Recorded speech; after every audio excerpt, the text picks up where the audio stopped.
Have you ever found yourself, scrolling through travel photos, just dreaming of places so stunning they barely seem real?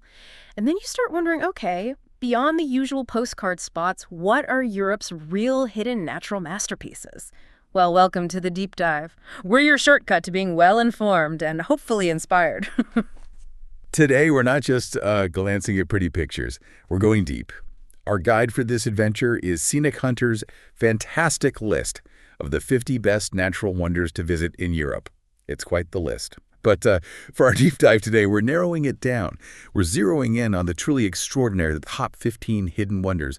We want a quality discussion that's really going to ignite your wanderlust. Yeah, it's a great mission because, like you said, we're not just ticking off boxes. We're trying to get into the why behind the wonder, Exploring the geology, the history, the sheer beauty. It's about making that connection, understanding what makes these places so incredibly awe-inspiring. Okay, let's dive right in then. Starting our countdown at number 15, we're heading high into the Rila Mountains of Bulgaria, the 7 Rila Lakes.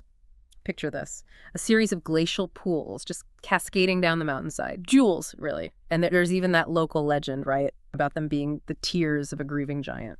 That legend is so evocative, isn't it? And it actually hints at the immense geological forces at work. Yeah. These lakes, they have names like the Tear, the Kidney. They're just a phenomenal display of glacial erosion. You have to imagine these huge ice sheets grinding, carving out these basins over thousands, millions of years. The Tear, especially. It's incredibly high up, 2,535 meters. Wow. Yeah. It's a real testament to those ancient, powerful forces. It gives the landscape this deeply spiritual feel. You can really feel that deep earth history then. And I suppose for visitors, that must make hiking those trails between the lakes, these mountain eyes, feel even more profound. I can just picture winding through those paths, heading up to a peak where you can see all 7 spread out below. Or completely different vibe, snowshoeing in winter. Yeah. When it's all pristine and silent. Must be incredible. Oh, definitely. Winter transforms it. And imagine witnessing sunrise from Harmony's Rock. Seeing that first golden light hit the lakes. Magic. Okay, so from those Bulgarian heights, let's journey west. We're off to France now. Normandy, specifically. Number 14 brings us to the Etretat Cliffs. These are just towering alabaster sentinels. You see the pictures, the dramatic arches, that solitary needle rock. And famously painted by Monet, right? Exactly. And what's truly captivating about Etretat, I think, isn't just the visual drama, although that's undeniable. It's how this dynamic coastal geology, the constant shaping by the tide, the wind, creates this living, breathing canvas. Monet wasn't just painting limestone cliffs. He was exploring light, change, that dialogue between the land and the sea.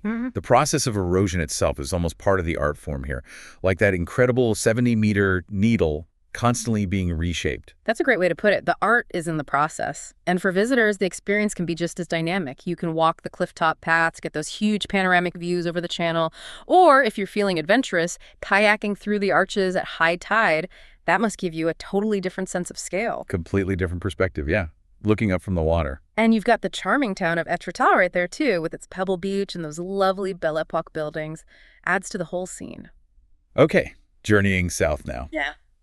Number 13 takes us to a place where human life seems almost impossibly perched amid stunning natural beauty. Italy's Amalfi Coast. You just picture those pastel villages clinging to the cliffs, plunging down to that brilliant blue sea. It's a 50-kilometer stretch of pure Italian paradise. UNESCO site too. It really is a marvel when you think about it, how for centuries people have not just lived, but thrived in such a dramatic, challenging environment.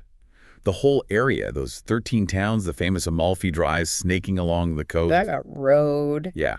It all shows this unique harmony, doesn't it? Where the villages almost feel like they grew out of the rock itself. It raises that question of how human ingenuity blends so seamlessly with nature. It really does. And for visitors, that means incredible experiences, wandering through Positano, maybe heading up to Ravello for those amazing gardens and views. Ravello's views are something else. Definitely. And hikers have the Path of the Gods Trail. The name says it all, right? Pretty much sums it up. Plus, you've got the food, limoncello, fresh seafood, and a boat tour seems essential, doesn't it? To find those hidden coves like the Grotta dello Smeraldo, the Emerald Grotto. A boat trip is a must, yeah. See it from the water. All right, shifting gears now. From sunny Italy, we're heading north and west to somewhere totally different. A place steeped in myth. Number 12. The Isle of Skye in Scotland. This place. It feels like it's straight out of a fantasy novel. Mist-covered mountains, bizarre rock formations, those crystal-clear fairy pools. Skye's beauty is so raw, so untamed. And it's not just visual, it's deeply woven into Scotland's folklore, its identity. You've got the jagged Cullen Range, the Old Man of Storr sticking up like a thumb, the weird, almost alien landscape of the Quering. It all tells this story of ancient volcanoes and relentless erosion. It's a landscape that just invites tales of giants and fairies, geology and legend, completely intertwined. That connection makes it even more intriguing. I can almost feel the cold taking a dip in those fairy pools. Racing. Yeah, or exploring Dunvegan Castle, imagining the history, and seeing a sunset over the Atlantic from Neast Point Lighthouse. That must be powerful, a truly wild escape. It stays with you, Sky. Okay, from Scotland's wild coast, let's sweep east into the heart of Europe. Number 11, the Swiss Alps. I mean, what can you say? Nature's cathedral, towering peaks scraping the sky, inspiring adventurers for centuries, just iconic. They really are more than just mountains, aren't they? They're a global symbol, a symbol of natural grandeur, but also of human innovation, strangely enough. Yeah. They cover, 65% of Switzerland?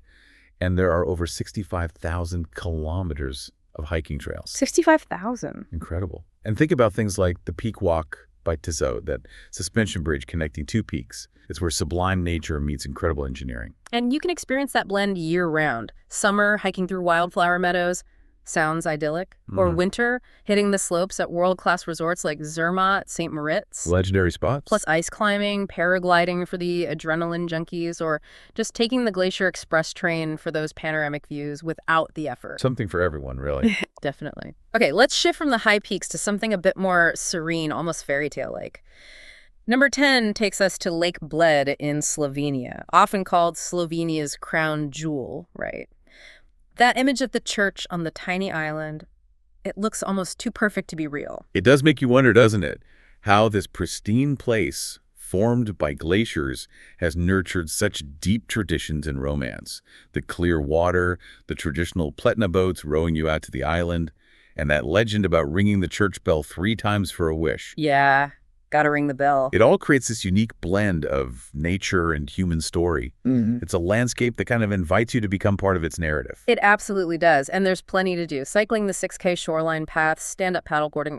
Apparently, you can even ice skate in winter sometime. If it gets cold enough, yeah. And hiking up to Bled Castle on the cliff for those panoramic views is a must. Plus, the cake.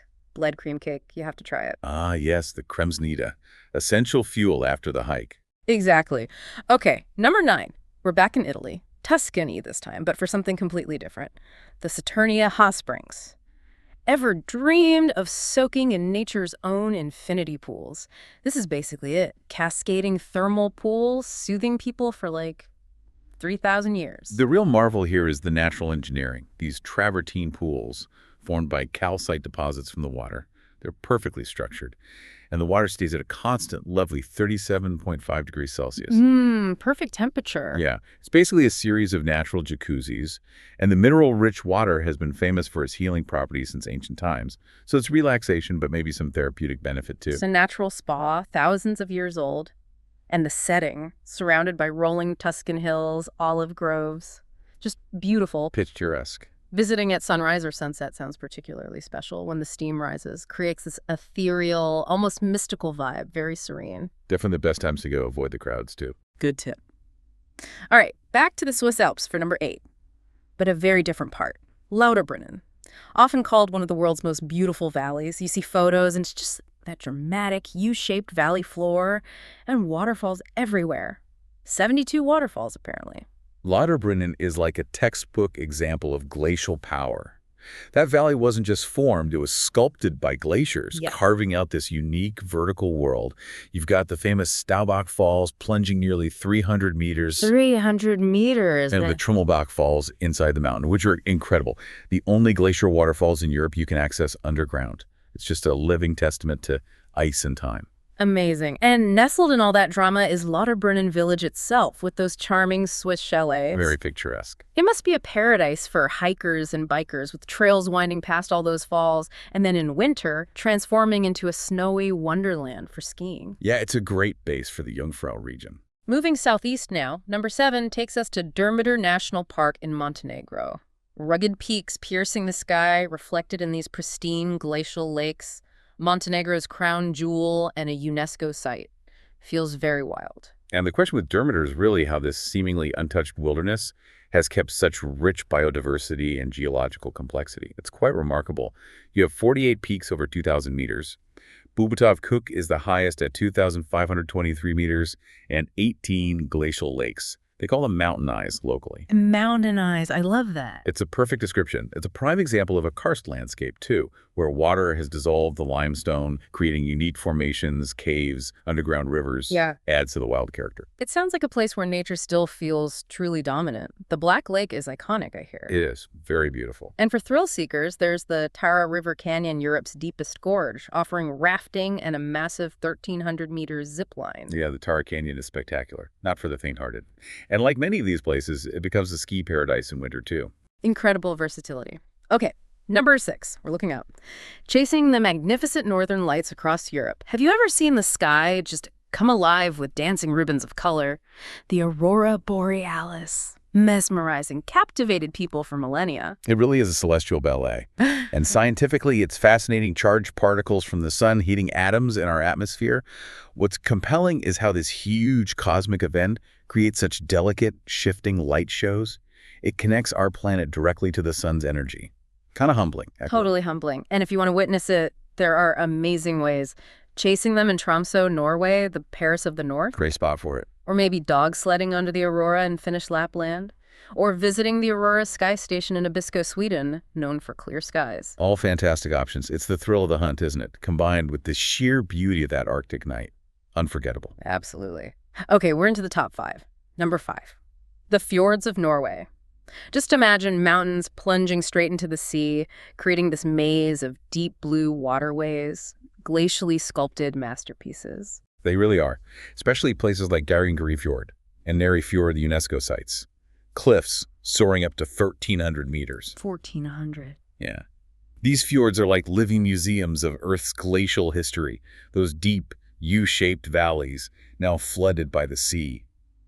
They offer incredible insights into the power of the ice ages, monumental geology creating staggering beauty. Stagger is the right word. You can kayak right through them, feeling tiny next to the cliffs and waterfalls. Incredible perspective. Or hike up to Pulpit Rock for that view over Lysefjord, a sheer 600-meter drop. Not for those with vertigo. Definitely not. Plus wildlife spotting seals, maybe whales, and there's that super steep railway in Flom, too, a year-round spectacle. Always something to see. Number 4 takes us across to Northern Ireland.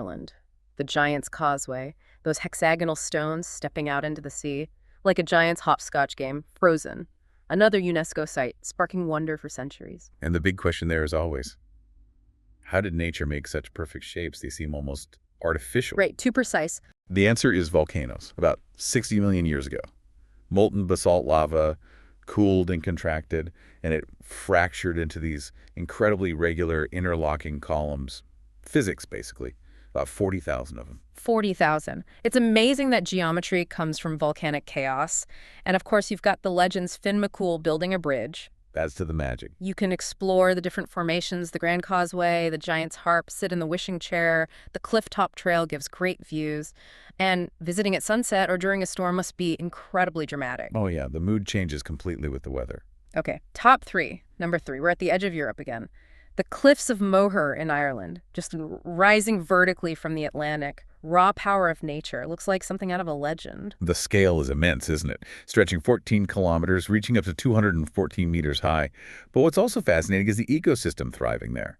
These cliffs are home to about 20 species of nesting seabirds, including puffins. You can see them from April to July. Puffins, awesome. Yeah. It shows how life adapts, even in such an exposed, dramatic environment. That adds another layer. You can do the 18-kilometer cliff walk for those huge views, Aran Islands, Galway Bay, visit O'Brien's Tower, and they have that virtual reality thing now, right? The cliff edge experience. Simulates flying alongside. Yeah, for those who want the thrill without the risk. Exactly. Yeah. And watching sunset turn the cliffs gold and red must be breathtaking. Truly spectacular. All right, number 2, we're heading to Croatia, Plitvice Lakes National Park. Imagine 16 lakes cascading one into another, waterfalls everywhere, colors constantly changing. Croatia's crown jewel UNESCO site. But Stunning. what makes Cliff so unique is that interplay between water, air, and limestone. Hmm. It's created this living, breathing artwork that's constantly evolving. The colors shift azure, green, gray, blue, depending on minerals and sunlight. Huh. It's all down to travertine formation. Yeah. Calcium carbonate precipitates out, building these natural dams and terraces. The landscape is literally building itself. Wow, a living artwork. That's incredible. And you can walk those wooden pathways right over the water. Gets you really close. Hike through the forests, apparently there are bears and wolves. So there are, though you're unlikely to see them on the main paths. Phew. And take an electric boat across the biggest lake. Hear the roar of the tallest waterfall, Veliki Slap. And winter, frozen waterfalls, ice sculptures. Magical in winter, totally different feel. Like Narnia. Okay, we've arrived. Number 1 on Scenic Hunter's list of hidden wonders. The Dolomites in Italy. Jagged peaks soaring like nature's skyscrapers. A mountain range so stunning it almost looks unreal. UNESCO site, northeastern Italy. Just wow. The Dolomites really pose that question. How do these distinctive pale mountains get their unique, dramatic shapes? And why are they such a magnet for geologists and adventurers alike? The geology is unique, mostly dolomite rock, hence the name. Gives them that pale color that famously glows pink and red at sunrise and sunset. In Rosadira, they call it. In Rosadira, beautiful. Yeah, those vertical walls, sweeping valleys, alpine meadows, result of huge tectonic forces and erosion, geologically significant and visually breathtaking. And the ways to experience it are endless. Summer, 13,000 kilometers of hiking trails. Plus those Via Ferrata routes, the climbing paths with cables. Very popular, yeah. Yeah. Makes challenging terrain accessible. And cable cars for easy panoramic views. Then winter, a massive ski area, 1,200 kilometers of runs, the famous Sella Ronda circuit. It's a skier's paradise. And after all that, cozy mountain huts serving hearty South Tyrolean food, the Dolomites really do deliver an unforgettable alpine experience. They definitely deserve that top spot. Okay, let's unpack this. What an incredible journey we've just taken through Europe's top 15 hidden natural wonders. From Bulgaria's Rila Lakes all the way to the Italian Dolomites. The sheer diversity, the beauty, it's just astounding. It really is. And if we connect this to the bigger picture, these places remind us that Europe is just brimming with this incredible natural artistry, waiting to inspire awe and maybe some critical thought too. Each wonder, shaped over millennia. It reflects geology, sure, but also the human stories, the legends, the ingenuity tied to these places. Think about the timescale of their formation versus our brief experience of them. It gives you a different perspective, doesn't it? What new insight might you find standing there in their embrace? That's a great thought to leave people with. We really hope this deep dive has sparked your wanderlust, maybe given you a new appreciation for these incredible European gems. For more valuable travel content and podcasts exploring the world's wonders, please do subscribe to Scenic Hunter. Thank you so much for joining us on this unforgettable deep dive. Until next time, keep exploring, keep learning, and keep discovering the wonders of our world.